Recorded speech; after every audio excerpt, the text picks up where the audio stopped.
messieurs, bonsoir et bienvenue sur Canal Algérie. On vous propose ce soir une émission spéciale consacrée à la question du Sahara occidental et cette vague d'indignation concernant l'organisation par le Maroc de la CAN Futsal 2020 dans la ville occupée d'El Aïoun en territoire sahraoui. Une décision confortée par la Confédération africaine de football, une démarche qui ignore sciemment la légalité internationale. L'Algérie a d'ailleurs à travers sa fédération exprimé son entière opposition. Le Maroc qui multiplie donc les initiatives unilatérales en faveur d'une politique dangereuse de fait accompli, avec récemment l'ouverture de consulats de certains pays africains en territoire sahraoui occupé, le tout sous le silence complice des Nations Unies. On voit tout cela ce soir avec nos invités, avec d'abord Dr Saïd Ayachi, vous êtes le président du Comité national de soutien au peuple sahraoui. Merci d'être avec nous. Merci. Et puis nous avons également Hassan Moali sur le plateau, journaliste indépendant et spécialiste des questions internationales. Alors cette compétition qui doit se tenir, il faut le rappeler, du 28 janvier au 7 février a soulevé un tollé international. On va voir le résumé des réactions dans ce papier signé Abdelmajid Benkassi. Acceptation par la Confédération africaine de football de la domiciliation de la phase finale de la Coupe d'Afrique des Nations de futsal dans la ville sahraoui occupée de l'Aïoun est en contradiction totale avec les résolutions des Nations Unies et de l'Union africaine et une dérive de l'instance dirigeante du football africain. L'Aïoun occupée, ville qui relève du territoire de la République arabe sahraoui démocratique, est considérée par l'ONU comme territoire non autonome sous occupation marocaine. Une décision qui a bien sûr suscité des réactions, à commencer par celle de la République arabe sahraoui démocratique. Le Polisario et l'État sahraoui ont dénoncé l'organisation par le régime marocain colonisateur de la Coupe d'Afrique des Nations de futsal 2020 à Al Aïoun occupé et de l'ouverture de consulats par certains pays africains. Ce sont là des décisions graves. L'Algérie, quant à elle et à travers la FAF, a adressé une lettre au président de la Confédération africaine de football dans laquelle elle dénonce et s'oppose à la domiciliation de la Coupe d'Afrique des Nations de futsal dans la ville d'El Aïoun occupée. Oui, non, mais avant le communiqué, je pense que la Fédération algérienne de football, dès lors qu'elle a appris que ce tournoi allait se dérouler dans les territoires occupés, plus précisément dans la ville d'El Aïoun, même si l'Algérie n'était pas qualifiée, il fallait réagir. Je pense que le président de la Fédération l'a fait en marge de la cérémonie des CAF Awards qui a été tenue en Égypte il y a quelques jours, auprès de plusieurs responsables de la CAF, une fois de retour sur Alger. Donc il y a eu une réunion extraordinaire du bureau fédéral qui a décidé de passer à l'offensive et de saisir carrément la CAF, le président de la CAF, M. Ahmed, par un courrier officiel, pour s'opposer et dénoncer le choix du Maroc de faire dérouler cette compétition dans cette ville. D'autant plus un territoire qui ne lui appartient pas. Évidemment, tout le monde sait aujourd'hui que cette question est d'ordre international. La Fédération sud-africaine de football a quant à elle annoncé le retrait de son équipe nationale de futsal de la Coupe d'Afrique des Nations 2020. Danny Jordan, son président, cité par l'agence sahraoui SPS, a expliqué dans son commentaire sur la décision que le Maroc reste une puissance occupante au Sahara occidental illégalement et le gouvernement sud-africain ne reconnaît jamais la souveraineté du Maroc sur le Sahara occidental. Même les autres fédérations africaines avec lesquelles la fédération a eu également des discussions, je pense qu'elles prendront, à l'image de l'Afrique du Sud, qui a déjà pris position claire vis-à-vis de ça, puisqu'elle boycotte carrément le tournoi. Elle ne participera pas. Elle ne participe pas. Parce qu'au passage, l'Algérie, pour le grand public, l'Algérie n'est pas qualifiée. Donc, oui, mais elle a pris ses responsabilités, notamment vis-à-vis de cette question d'ordre politique. Je sais qu'il y a déjà un pays africain qui va peut-être annoncer sa décision de ne pas participer à cette joute dans les heures qui viennent ou au plus tard demain matin. Avec le retrait de l'Afrique du Sud, il restera la réaction des 6 autres pays qualifiés, à savoir la Libye, la Guinée équatoriale, l'Égypte, la Guinée-Conakry, l'Angola et le Mozambique. Alors, depuis donc, ces condamnations et prises de position ferme de l'Algérie et de l'Afrique du Sud, la première d'ailleurs à avoir exprimé son rejet de cette décision et qui s'est retirée de la compétition en signe de protestation, la Confédération africaine de football a donc revu sa copie et renonce apparemment à tenir son comité exécutif qui devait se tenir aussi à l'Aïoun en marge de cette compétition. Est-ce un mea culpa, messieurs, de la CAF, un premier signe en tout cas d'un possible regret vis-à-vis de cette initiative dangereuse, si on peut dire des choses comme ça. Docteur Ayachi. En tout cas, c'est clair. C'est un événement sportif à l'origine peut-être, mais ce n'est qu'un habillage pour une décision politique, éminemment politique. Parce que cette décision d'organiser le tournoi de football, futsal à l'Aïoun, rentre dans une stratégie globale du Maroc, celle de la banalisation de son occupation du Sahara occidental, de sa normalisation de sa présence là-bas. Et ce n'est que la suite de plusieurs événements. Rappelez-vous les forums de Crans-Montana à Dakhla. Puis après, il y a déjà eu des précédents en fait. Puis après ces ouvertures de consulats qui ne s'expliquent pas. Est-ce que vous pensez qu'il y a un Gambien ou un Comorien au Sahara occidental? On va y venir. Mais moi, j'aimerais votre réaction d'abord sur la CAF. Mais la CAF, c'est normal. Qu'est-ce que vous pensez déjà de cette première mesure? Madame Samia, il y a un cheminement dans l'affaire. C'est-à-dire que la Fédération royale marocaine de football a reçu instruction du Palais Royal et du Makhzen pour obtenir l'organisation de ce tournoi de futsal. Et on connaît la connivence entre le président de la CAF, Ahmed Ahmed, et son vice-président, Fawzi Lakjar, qui n'est autre que le président de la Fédération royale. Et donc, voyez un peu comment il y a cette complicité. Et puis après, Ahmed Ahmed a donné l'aval à Lakjar de pouvoir organiser cela. Voilà un peu ce qui se passe. Et évidemment, la décision de la CAF est entachée de la plus grande illégalité d'une part, et d'autre part, n'est pas conforme à l'éthique sportive lorsqu'on sait que il n'est pas possible, il n'est pas admis, il n'est pas concevable d'organiser un événement sportif multilatéral, c'est-à-dire où il y a plusieurs pays, dans une zone occupée. C'est un manque de considération et de respect pour le peuple qui est occupé lui-même. Et donc cela, depuis déjà la période des nazis en Allemagne, cela ne se fait plus, c'est terminé. Or, M. Ahmed Ahmed avalise une décision de la Fédération royale et non seulement il n'y aura pas de bureau exécutif, mais je crois qu'il faut espérer aussi que la décision de la CAF, ou du moins l'aval de la CAF, sera corrigée et que ce tournoi soit délocalisé dans une ville marocaine. Vous pensez que l'événement pourrait être annulé à l'Aïoun? Annulé, non, délocalisé tout simplement. Enfin, annulé à l'Aïoun. De l'Aïoun, qu'il le mette dans une ville marocaine. C'est-à-dire une possibilité réelle dans les frontières internationalement reconnues du Maroc. Oui, c'est possible, il faut la pression. D'ici le 28. Vous avez parlé de la réaction de la Fédération d'Afrique du Sud. Il y en a d'autres qui sont en train d'émerger. La Fédération algérienne, bien entendu. Mais surtout, c'est ce forcing, cette pression qui doit être sur le bureau exécutif pour dire attention, où l'on va avec ça. Et demain, déjà, le Maroc a annoncé le championnat africain de handball en 2022 à l'Aïoun encore. Et si l'on va de proche en proche, on va se trouver dans une situation tout à fait ubuesque d'un pays qui n'a pas de souveraineté sur un État, mais qui organise des événements. Hassan Mouali, c'est un petit peu étonnant de la part de la CAF, qui d'ailleurs...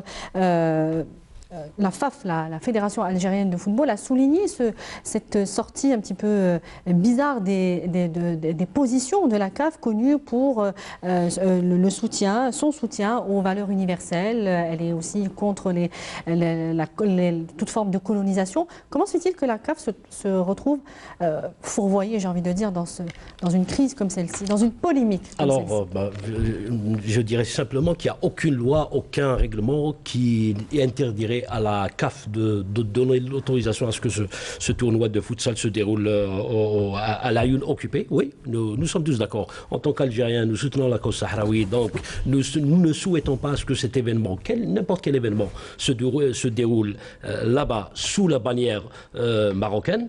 ce n'est pas normal, mais la CAF, elle n'est pas tenue d'avoir la même position que l'Algérie. Il faut savoir que c'est des rapports de force au sein des comités exécutifs de toutes les fédérations. Donc en l'occurrence, nous les Algériens par exemple, nous ne sommes pas présents maintenant dans le comité exécutif. Depuis le départ de, comment il s'appelle, Raourawa, on n'a plus un représentant. Du coup, en termes de lobbying, nous n'avons pas beaucoup de chance. Nous n'avons pas beaucoup de chance d'influer sur les décisions de la CAF. Par contre, le président de la Fédération royale de football, la RFM, c'est pratiquement l'adjoint du président de la CAF. Il a dû lui forcer la main, le convaincre. Lui n'a absolument rien à gagner ni à perdre que de donner l'autorisation d'une compétition sportive à l'Ayoun. Il a laissé. Donc, c'est possible. J'espère qu'il va y avoir un lobbying pour avoir une délocalisation de cette compétition, mais je ne suis pas sûr. Je ne suis pas sûr. Le Maroc, il fait de la diplomatie. Il a un seul point inscrit à son agenda diplomatique, c'est l'affaire du Sahara occidental, ce qu'il appelle, entre guillemets, la marocanité du Sahara occidental. Alors, donc, en football, en culture, dans le cinéma, en économie, dans tous les secteurs de la vie. Vous résumez un petit peu la question à ça. Pour le Sahara occidental. Donc, depuis son retour à l'Union africaine en 2015, on s'attendait à ce que le Maroc multiplie le lobbying au sein de l'Union africaine d'abord, et puis dans toutes les institutions multilatérales pour essayer d'avoir des avantages par rapport à sa colonisation. Alors justement, on parle de signature de contrats de partenariat, plus d'une trentaine avec des fédérations entièrement qui seraient, je mets ça entre parenthèses, qui seraient entièrement prises en charge par la Fédération royale marocaine de football. Donc c'est une forme de lobbying, c'est clairement... C'est du lobbying, c'est du chantage, mais ça se fait. On aurait pu le faire en tant qu'Algériens nous-mêmes. Par exemple, effacer la dette de certains pays africains. Normalement, ces pays-là, on va les gagner à nos causes, aller aux causes que l'Algérie défend. Si on défend la cause sahraoui, si je décide d'effacer les dettes de 10-15 pays, qui se chiffre à quelques 900 millions de dollars, 1 milliard de dollars, je vais au moins obtenir l'alignement de leur position sur la mienne. Mais ce n'est pas toujours le cas. Par contre... Vous n'êtes pas d'accord. Je n'ai pas du tout d'accord avec ce que vous dites. Mais le Maroc, moi je ne jette pas la pierre au Maroc qui travaille, qui fait du lobbying. D'accord. Non, chacun on parle de l'égalité internationale. Moi je ne suis pas partie prenante. Attendez, Hassan Mouali, on parle de l'égalité internationale. On parle de droit international. Je n'apporte pas la contradiction. Je vais juste dire deux choses. La première, je commencerai par la fin. Effacer les dettes des pays africains qui sont économiquement faibles, c'est la solidarité. Payer les cotisations des fédérations qui ne sont pas trucs, mais plus encore, et nous avons l'explication des ouvertures des consulats microscopiques dans les trucs, c'est parce que le Maroc a payé les droits de cotisation, parce que la Gambie et les îles Comores ont été suspendus de vote aux Nations Unies et le Maroc, c'est de la corruption. C'est ce que je dis un petit peu. Mais c'est la corruption. Tu lui interdis de le faire. Non, je ne dis pas que c'est interdit. Ouais. Et là où c'est plus grave, Hassan, c'est quand tu dis que Ahmed, pourquoi il interdirait au Maroc d'organiser? Mais si, et la morale sportive, qu'est-ce qu'il faut en faire? Mais comment? C'est dans les préambules. C'est dans les préambules. C'est même l'équité sportive, c'est l'honneur sportif. Comment veux-tu... Mais ça ne se fait pas. Ça ne se fait pas. C'est pas que ça se fait. Parce que d'abord... En tant qu'Algérien, tu vas me dire ça. Non. Mais ce n'est pas écrit. Non. On s'en tient au texte de loi. C'est pas... Rien n'interdit. Le Maroc, je vous rappelle, le Maroc a déjà organisé à l'Ayoun. On va se laisser... Vous avez commencé par dire que Crans-Montana a été organisé à l'Ayoun. Non, à Dakhla. C'est la même chose, malheureusement. C'est pas la même chose. Hassan Mouali, il y a aujourd'hui un fait que la CAF... a pris une position de retour. Tout à fait. Je demande à voir. Donc, je ne sais pas encore. Il y a déjà laissez-moi vous dire, Madame Samia, une chose. À votre avis, donc il y a eu quelque part une dérive dans ça. C'est une reconnaissance. Laissez-moi vous dire une chose importante. Par rapport au droit international. Bien sûr. Voilà. Laissez-moi vous dire une chose importante. C'est que le retour dont parlait Hassan tout à l'heure du Maroc en 2015 à l'Union africaine, il n'avait qu'un but, c'est de pouvoir exclure la race de l'Union africaine. Il voulait l'exclure, mais ça ne peut pas se faire. La race est membre fondateur de l'Union africaine. Et alors, s'il ne peut pas exclure, eh ben, l'on voudrait faire tout le bonheur si cela ne se fait tout le malheur de ce qu'on aime. Et alors, par cette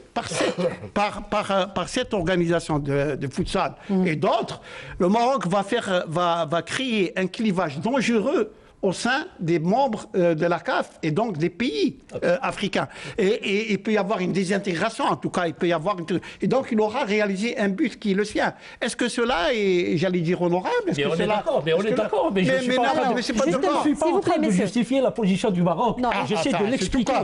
Non, pas du tout. Pas du tout. Moi, je m'en tiens aux faits. Au fait, quand je dis ça, ça ne veut pas dire que je suis d'accord et je soutiens le fait que le Maroc organise. Ça n'a absolument rien à voir. Expliqué qu'il y avait du lobbying derrière. C'est du lobbying. À charge pour l'Algérie de faire du lobbying aussi. On ne fait pas de lobbying, nous. Nous parlons de la même chose. Nous parlons de la même chose. Donc, on va un petit peu avancer aujourd'hui. Nous parlions de l'ouverture de 4 consulats africains donc à l'Aïoun et Dakhla, des événements qui sont relativement passés inaperçus dans la presse internationale. Comme s'il s'agissait d'en faire des événements un petit peu naturels. Attendez, docteur Hachi, des événements un petit peu naturels et acceptés par la communauté internationale. Il y a un paradoxe immense. Est-ce que vous savez, tout à l'heure d'ailleurs dans le commentaire, il fallait le relever parce que qui était très bien, on disait, et l'Afrique du Sud qui ne reconnaît pas la souveraineté du Maroc sur le Sahara occidental. Oui. Vous savez qu'il n'y a aucun pays au monde, je dis bien aucun, la France y compris, et l'Espagne qui ne reconnaît la souveraineté du Maroc sur le Sahara occidental. Même pas les États-Unis. Même pas l'ONU, bien sûr. Mais je parle des pays d'abord qui sont dans la bilatéralité. Et alors, comment voulez-vous qu'aujourd'hui, un pays qui ne reconnaît pas la souveraineté du Maroc sur un pays qui l'occupe, ouvre un consulat?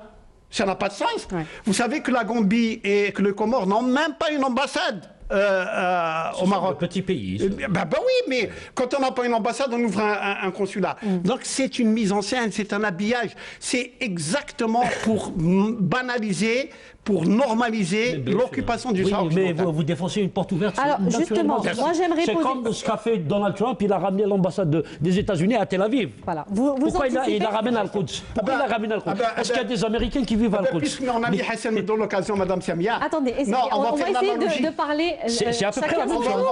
On va faire, c'est du copier-coller ce que fait Israël en Cisjordanie, mais ce que fait le Maroc. Mais je suis d'accord. Docteur Hayachi, Hassan Mouali soulevait justement un point que j'ai moi-même prévu dans mes questions.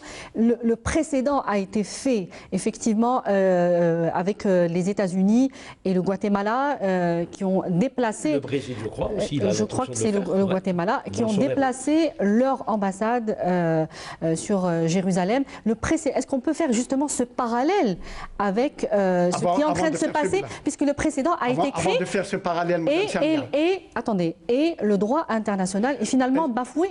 Bafoué, bien sûr. Un peu partout. Est-ce que vous savez que... Mais vous savez qu'il y a une analogie, pour ne pas dire une superposition parfaite de la situation qui existe en Cisjordanie et au Sahara occidental.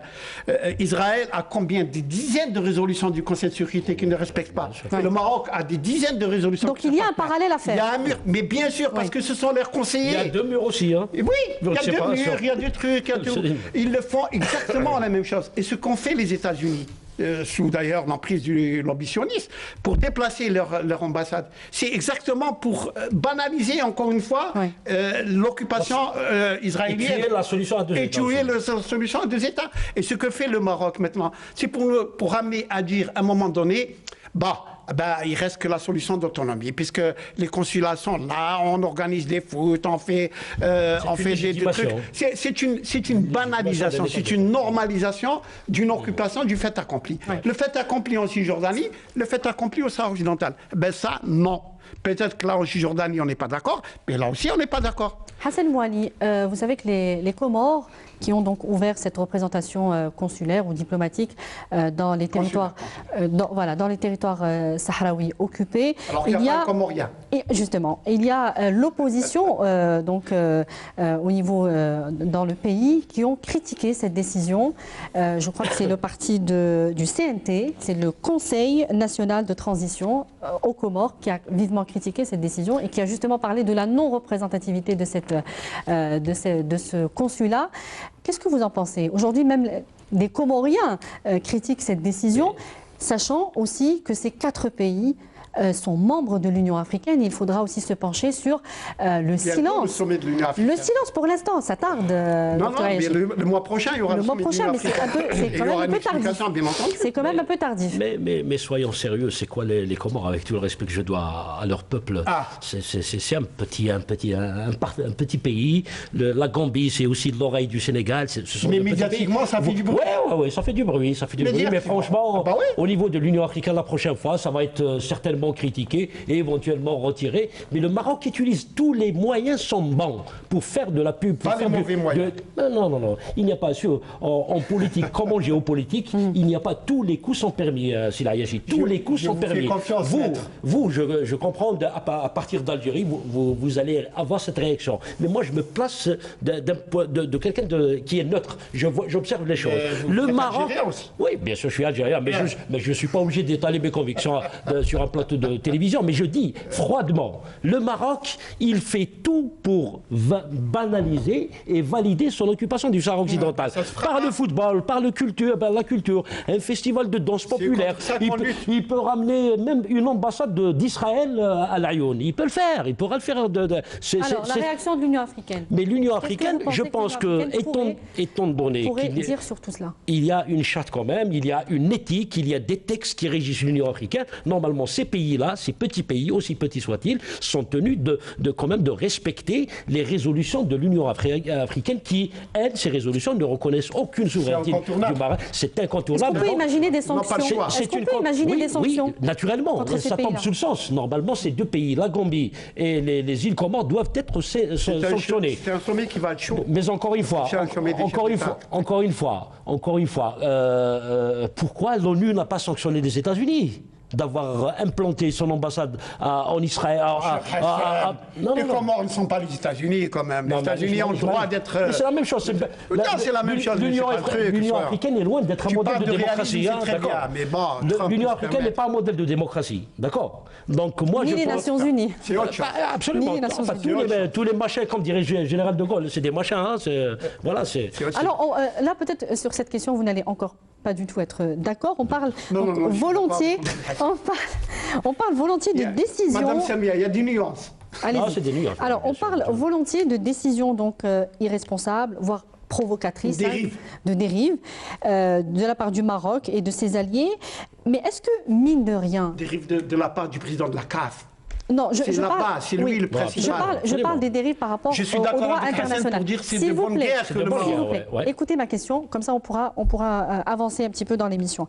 Est-ce que mine de rien, le Maroc n'est pas en train d'avancer ses pions dans ce conflit qu'il oppose au Sahara occidental, au peuple sahraoui, exactement comme on le disait par rapport à Israël, qui finalement enterre toute possibilité d'un règlement de ce conflit qui est vieux aujourd'hui de 45 ans. Avec ces petites actions, ces petites initiatives, une course de je ne sais quoi par-ci, une compétition de football par-là. On a essayé, Samia, de remonter un peu le temps, j'allais dire, et de dire que ça participe d'une stratégie du Maroc. Justement, de normaliser son occupation. Oui, mais est-ce qu'il y a des avancées aujourd'hui ? C'est de bonne guerre qu'il avance. Et là, je suis d'accord, Hassan. C'est de bonne guerre qu'il avance ces trucs. Ce qu'il y a à faire, par contre, c'est réagir, que ce soit les Sahraouis ou tous les gens qui les entourent, qui les accompagnent. Et là, il faut que la réaction soit organisée. Je vais vous dire une chose. Au niveau du comité algérien, nous avons proposé une chose. C'est de confier l'affaire à un avocat pour aller devant la FIFA, pour attaquer la CAF. Pour attaquer, parce qu'il y a des textes juridiques, il y a des textes de droit international, et qui doivent trouver une faille pour dire cela est illégal d'organiser ce truc-là. Nous avons dit, et là je suis d'accord que peut-être quelque part on a perdu une vingtaine d'années de somnolence, mais dans le temps, mon cher ami, je te rappelle, les fameuses missions d'émissaires qui vont moi je vois, si nos institutions sportives nationales ont organisé des missions d'émissaires qui vont voir leurs homologues dans les pays pour pouvoir les ramener et organiser une réaction. Parce que si le Maroc, personne ne lui dit rien, il avancera. Et c'est normal. Non, mais quel constat vous faites aujourd'hui des avancées ou non du Maroc par rapport à ce conflit? Finalement, on n'est plus tellement dans le statu quo. Écoutez, si, je vais vous dire pourquoi nous sommes dans le statu quo. Est-ce que vous savez, mon ami Hassan va m'appuyer, jusqu'à maintenant, nous n'avons pas encore d'envoyé personnel du secrétaire général des Nations Unies après la démission. On va y venir, on va en parler. Mais c'est organisé. On veut pas, on a même découragé des candidatures pour qu'il n'y ait pas encore de désignation de l'envoyé personnel du secrétaire général des Nations Unies pour faire perdurer le statu quo. Parce que le statu quo arrange le Maroc. Plus le temps passe, plus le Maroc s'installe, et plus il s'installe, on croit qu'on atteindra un point de non-retour où on ne pourra plus revenir à notre détermination. Est-ce que c'est le cas? C'est l'objet de ma question. Est-ce que c'est le cas? Est-ce que nous ne sommes pas déjà dans un point de non-retour? Puisque le Maroc, docteur Saïd Aish, écoutez-moi, le Maroc refuse des négociations, même sur des points secondaires, comme le déminage, les visites familiales entre les familles donc coupées par ce mur. Hassan Mouali. Je pense que malheureusement, vous avez raison. J'ai la faiblesse de croire que l'affaire du Sahara occidental, elle suit le même cheminement. Malheureusement, je le dis avec beaucoup de regrets, le même cheminement que la cause palestinienne, que les Arabes ont complètement oublié. Là, on proposait la solution à deux États. Là, les Palestiniens ont refusé. Là, ce sont les Palestiniens qui réclament une solution à deux États et Israël n'en veut pas. Et les grandes puissances n'en veulent pas, y compris Donald Trump. L'installation de l'ambassade à Al-Quds faisant foi. Donc, je pense que le Maroc, il est certainement conseillé par les Israéliens. D'ailleurs, l'un des plus grands conseillers du roi a toujours été Azoulay et tout ça. Donc, les connexions sont faites. Je pense qu'ils suivent la même stratégie. Avec, donc il y a une radicalisation des positions, ce que vous dites. Observez avec moi que depuis 2013, par exemple, le personnel civil de la MINURSO a été exclu, interdit au Sahara occidental. Depuis 2013, ça fait 6 ans, la MINURSO a été exclu par le Maroc. Les Nations Unies n'ont pas pu faire entendre raison au Maroc. Ça veut dire que quelque part, il est appuyé par la France, par les États-Unis, par les grandes puissances. Donc, soi-disant, il prépare une résolution contraignante, mais à la fin, elle n'est jamais votée. Le Maroc, il sort son chéquier, c'est sûr. Il paye. Il y a un lobbying à Washington qui se chiffre en millions de dollars. Il le fait parce qu'il a une cause, il a un objectif à atteindre. Donc je ne vais pas lui reprocher ça, mais il le fait. Donc malheureusement, à l'état actuel des choses, je ne peux pas dire que la cause sahraoui est dans ses meilleures dispositions. Il y a l'Algérie qui est dans le soutien, n'a jamais été démenti, elle s'est investie, on va le dire. Il y a le CNAS, le comité national, la diplomatie algérienne, mais je pense qu'il y a mieux à faire parce qu'il faut expliquer. Alors, il faut expliquer aux Algériens quand même. Si tu permets, Samir, tu me tends une page pour parler un petit peu de cette question sahraoui qu'on n'a jamais.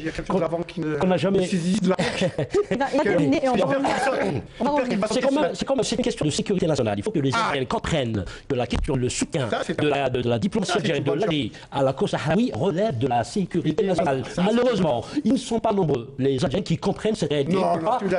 Non, pas tous les Algériens. Je parle pour les journalistes les journalistes qui maîtrisent le dossier sahraoui, qui comprennent les enjeux, se comptent sur les doigts d'une seule main. Je parle de ma corporation. Il y a des journalistes qui, quand tu passes à l'Occident, tu dis, et on comprend c'est quoi ça. Voilà, ça c'est au niveau de la presse. Alors, au niveau par rapport à l'importance stratégique, il faut qu'un débat soit ouvert. Il faut qu'on explique aux Algériens pourquoi l'Algérie soutient la cause sahraoui, parce que le Maroc le fait pour ses citoyens et pour les autres aussi. Donc il faut un débat national, expliquer, convaincre les gens que l'Atlantique a des enjeux économiques, géopolitiques. Il y a les menées, les visées expansionnistes du Maroc qui n'ont jamais été démenties. Nous connaissons la guerre de Sable en 1963. Donc il faut tout ça, il faut l'expliquer. C'est pour ça que les Algériens, Mohamed VI, il le dit souvent dans ses discours, il dit que de toute façon le peuple algérien s'en fichait pas du monde de la cause sahraoui. Bon, je dirais qu'il n'est pas tout à fait tort, malheureusement, parce qu'on ne fait pas d'identification. C'est dur de le dire, mais je vais le dire quand même.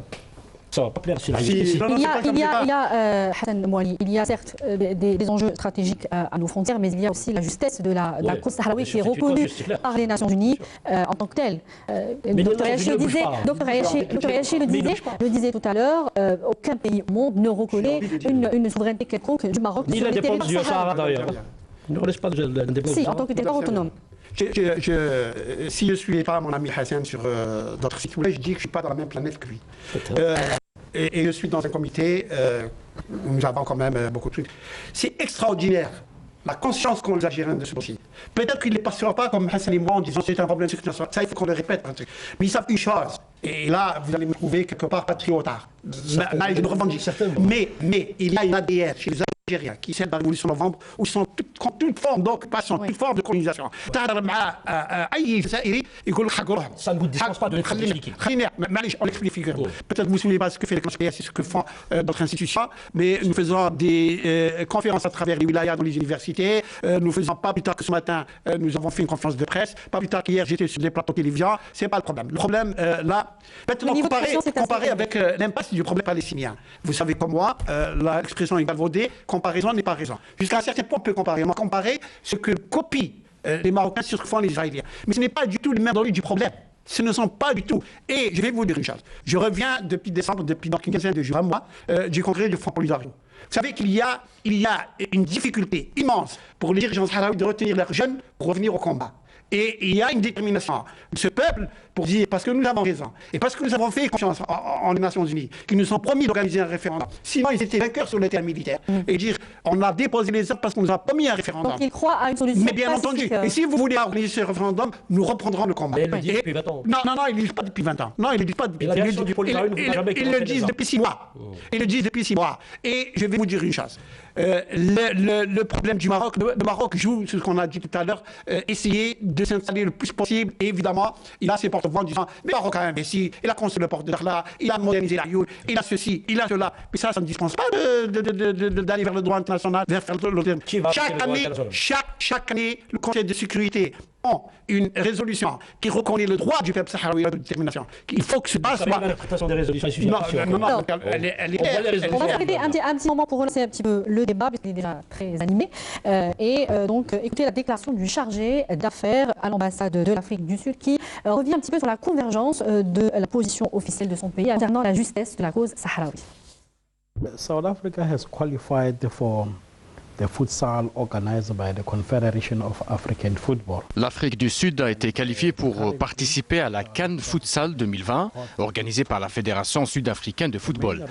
Mais nous avons décidé de boycotter l'événement et la principale raison qui nous a poussé à prendre cette décision, c'est que l'événement se déroulera dans les territoires sahraouis occupés, sachant que le Sahara occidental et le Maroc doivent privilégier le dialogue dans le cadre de la résolution de l'ONU en vue d'organiser un référendum. South Africa itself has benefited from the international solidarity during the fight against apartheid. L'Afrique du Sud estime qu'il s'agit là d'une violation de l'accord international. Il faut rappeler que la Confédération sud-africaine a pesé de tout son poids contre l'apartheid. Aujourd'hui, il est inadmissible que l'on cautionne la tenue d'un pareil événement dans un territoire occupé. South Africa and Algeria are key strategic partners. L'Algérie et l'Afrique du Sud ont de tout temps partagé la même vision par rapport à la cause sahraoui. Les deux pays entretiennent des relations privilégiées. Ils sont unanimes quant au respect du droit international. Alors, on le sait, l'axe Hassan Mouali et l'axe Algérie-Afrique du Sud concernant donc cette question du Sahara occidental peut peser dans des négociations ou dans des pourparlers demain dans le sommet de l'Union africaine. On l'a vu, la CAF a revu un petit peu sa copie par rapport à la tenue d'un comité exécutif qui devait se tenir à Laayoune, on l'a dit en début d'émission. Que peut valoir la position Algérie-Afrique du Sud dans ce dossier du Sahara occidental? On le rappelle aussi que l'ANC, le parti donc, au pouvoir dans ce pays, en Afrique du Sud, a renouvelé sa pleine solidarité envers les peuples sahraouis pour donc accéder à son autodétermination. De toute façon, c'est historique, la position de l'Afrique du Sud à l'égard. Mais qu'est-ce qu'elle vaut aujourd'hui à l'Union africaine? Au sein de l'Union africaine, bon, c'est un grand pays, l'Afrique du Sud. Quand on parle de l'Afrique, finalement, qu'est-ce qu'il y a en Afrique? Il y a les deux pôles, l'Afrique et l'Afrique du Sud et l'Algérie, et vous avez le Nigeria au milieu, les grands pays, les pays les plus riches. Après, vous avez le Maroc, il a fait une ceinture autour de l'Afrique de l'Ouest, l'Afrique francophone, de la Côte d'Ivoire. Côte d'Ivoire, je crois qu'ils ont installé une Ouarina. Ils ont fait un truc du côté de l'Aïoun Ouarina. La Guinée. La Guinée. Hier, par exemple, la Bolivie a retiré la reconnaissance entre guillemets de la race. Parce qu'il y a eu changement de régime. Changement de régime. Il vire à droite en Amérique latine, comme Bolsonaro au Brésil et tout ça. Donc il change. Les lignes bougent. Les lignes bougent. Après, le Maroc paye. Le Maroc sort son chéquier. Il fait ça. La diplomatie économique, la diplomatie sociale, il fait ça. Maintenant, au niveau africain, l'Union africaine, en tant qu'organisation, ses positions par rapport au conflit sahraoui, elles sont claires. Elles épousent parfaitement la position algérienne. C'est le soutien au droit du peuple sahraoui à l'autodétermination. Le Maroc n'a pas vraiment une grande marge de manœuvre. Quand il a vu qu'il ne lui était pas possible de peser, de contrebalancer la position de l'Afrique du Sud, de l'Algérie et du comité exécutif de l'Union africaine. Qu'est-ce qu'il fait? Une brèche, c'est à travers des organisations multilatérales. Donc la CAF, demain ça va être celle du handball, de l'escrime, n'importe quelle petite organisation. El Mouhim, c'est pour ça que j'ai cité un peu l'exemple d'Israël. Tous les moyens sont bons pour apparaître. Tous les moyens sont bons. On ne peut pas lui reprocher ça maintenant. Il faut protester. S'il y a des textes de loi, des règlements, éléments sur lesquels on peut s'appuyer pour dénoncer ça, il faut le faire. Alors justement, j'ai deux questions pour parce qu'on va bientôt, donc on arrive à la fin de l'émission. Le débat, je le disais, a été animé, donc on n'a pas senti le temps passer. Très rapidement sur l'Union africaine. Hassan l'a souligné, mais peut-être je voudrais le faire avec plus de force. Il y a l'ADN dont je parlais tout à l'heure de l'Union africaine, qui est d'essence révolutionnaire, donc décolonisatrice, disons. Ouais. C'est ça le but de truc. Les pères fondateurs ont dit l'Afrique ne sera libre que quand tous les pays seront libres en Afrique. Et c'est très important, ça reste. Il faut rappeler que c'est le dernier territoire non autonome en Afrique. Il y a il faut souligner, il y a cet axe Alger, Abuja, Pretoria, qui est très important et autour duquel se construit, j'allais dire, la décision africaine. C'est la colonne vertébrale. Et nous traveillons sur ça en tant que société civile. Mais diplomatiquement, c'est fait, etc. Alors, il nous reste 3 minutes, docteur Ayachi. Je vais vous poser ces deux questions donc à vous deux. Vous aurez le temps de réagir. De réagir. Alors, sur le dossier donc, du Sahara occidental, ce dossier-là a consommé 4 médiateurs depuis donc, le cessez-le-feu de 91. Le dernier médiateur a jeté l'éponge pour des raisons de santé, mais il y a aussi d'autres raisons sous-jacentes, on va dire, Horst Kohler, et la nomination donc, qui tarde à venir d'un nouveau médiateur au niveau de l'ONU. Alors, est-ce qu'au niveau des Nations Unies, il y a un désintéressement vis-à-vis de ce dossier du Sahara occidental, sachant qu'aussi la résolution onusienne 1514, elle devient au fil du temps de plus en plus creuse, puisqu'elle est tout à fait claire, docteur Ayachi, mais elle n'est pas appliquée. Elle n'est pas appliquée. Mais elle existe.